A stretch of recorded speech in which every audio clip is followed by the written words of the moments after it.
What is the Good Friday Agreement? What led up to it? And especially, why does nobody want to endanger this thing? That's what we're going to find out in this week's XYZ Deep Dive.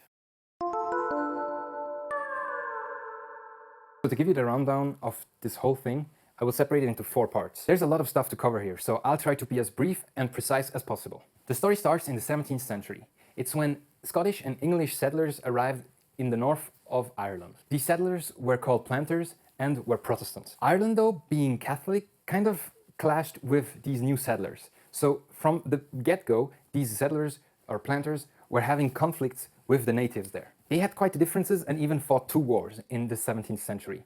One from 1641 to 1653 and another one from 1689 to 1691. Both times the Protestant side won, and this multiple times diminished what Catholics could do. This went on for a whole while, so the Catholics were kind of in their own place and they were a majority, but they were kind of oppressed by the laws of the Protestants. After a lot of tension at the end of the 18th century, Catholics finally got some of the restrictive rules they had in place for them lifted, so they could finally own land now. But this started even more tension. In 1801, there was something called the Act of Union. This act basically united the United Kingdom with the Kingdom of Ireland. But keep in mind, the northern part of Ireland was totally Protestant.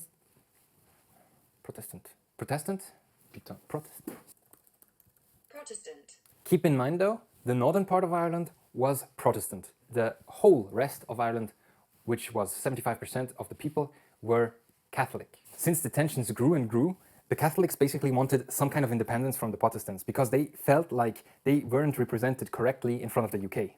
This is why they tried to install an Irish parliament. To establish an Irish parliament, they basically started a movement which was called Home Rule.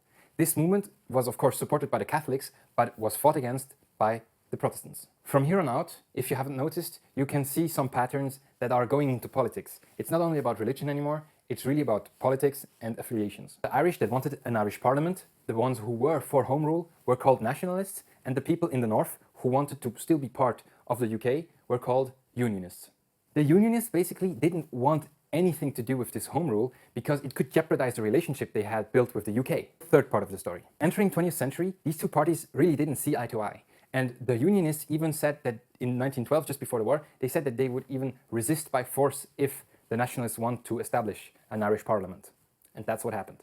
The resistance took form in a parliamentary group called UVF, the Ulster Voluntary Force. The goal of the UVF was very clear: to maintain Northern Ireland in the UK. And they were fighting the opposition. The opposition was called Irish Republican Army, or short IRA. We're going to talk a lot more about them just in a second. The IRA was composed of volunteers that did enjoy the UK in its First World War. So basically, it was an army on itself that just didn't take part in the actual World War. And even though politically the Home Rule movement gained traction and even passed through the House of Parliament through royal assent, it came to a halt because of World War I. With Home Rule passed and gaining the majority of seats in the Irish Parliament in 1919, after the war, traction for the separation started really growing. This really allowed the Irish nationalists or separatists to gain movement and gain the confidence to actually exit the UK. But again, it ain't that easy. The Irish War of Independence followed. The Irish War of Independence started and went on for 2 years. It basically ended with the establishment of the Anglo-Irish Treaty. This treaty was pretty easy. It basically defined the independence of the Irish state and Northern Ireland. They were 2 separate entities, North and South Ireland. The South even had a new name called the Free Irish State. It was comprised of 26 of the 32 Irish counties and was a huge majority of pro-Home Rule. The remaining 6 counties, though, they absolutely had no support for Home Rule and still were Protestant. They had nearly no support for nationalists and were all politically aligned with the UK. So happy ending now? No, not at all. The Northern Irish part really functioned well. They had their politics and everything going very smoothly, but the Free Irish State had some little issues. You see the Home Rule party there? They kind of split into 2.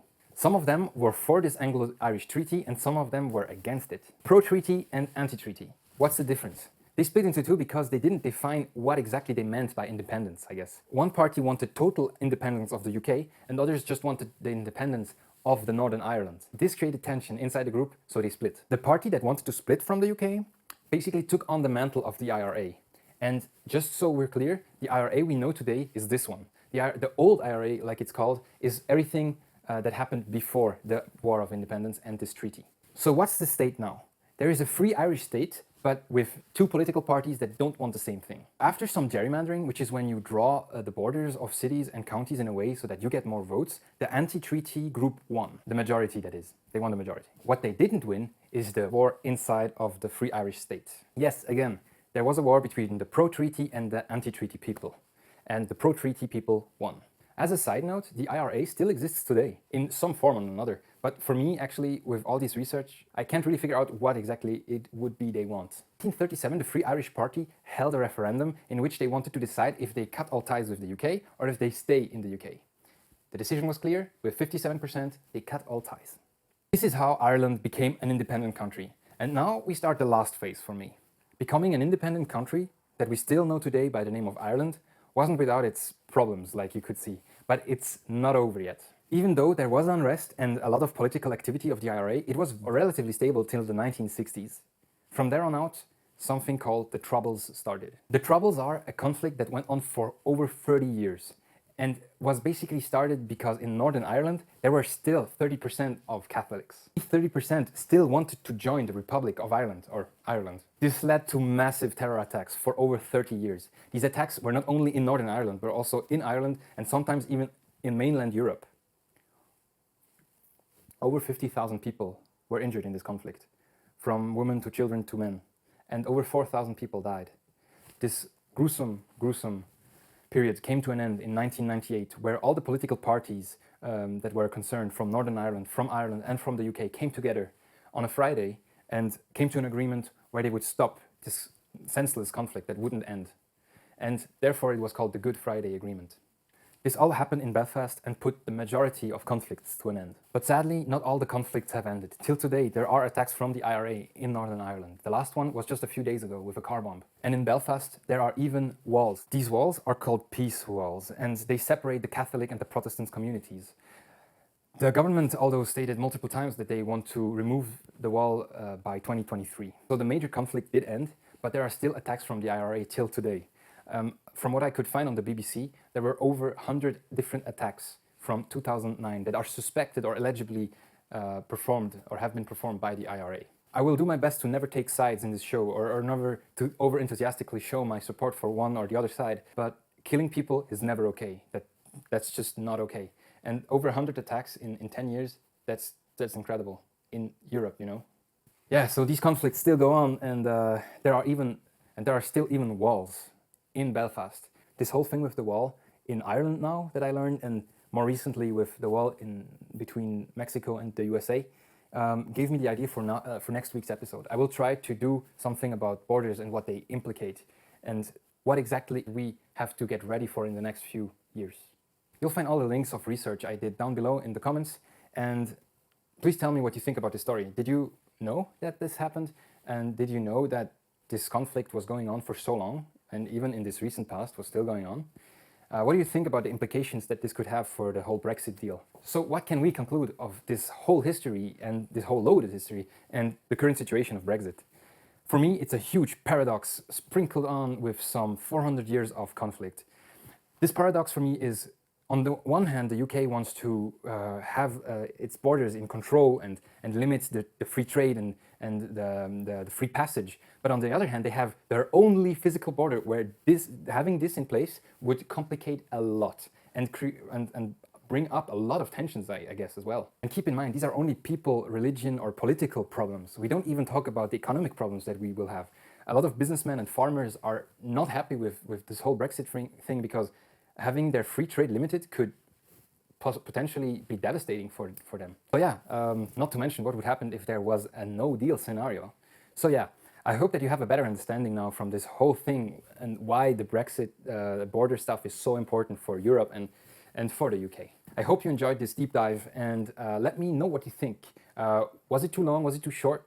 Did you like the information like it was presented? Would you like more information, less information? Please tell me what you think. And did you, or from where you're from, have some kind of conflict like this, like some civil war or something? I would really be interested in learning more about these kind of subjects, because I think these problems from the past are making ripples in a pond that is our world today. So everything affects us, and we can only learn from them and try to make them better.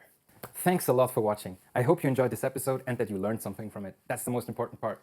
If you did learn something, please like down below. It helps a lot. And actually at the moment I have 2 subscribers and my first goal is to achieve 10 subscribers. Please help me achieve that. If you want to see last week's episode, it's down below, and have a nice one.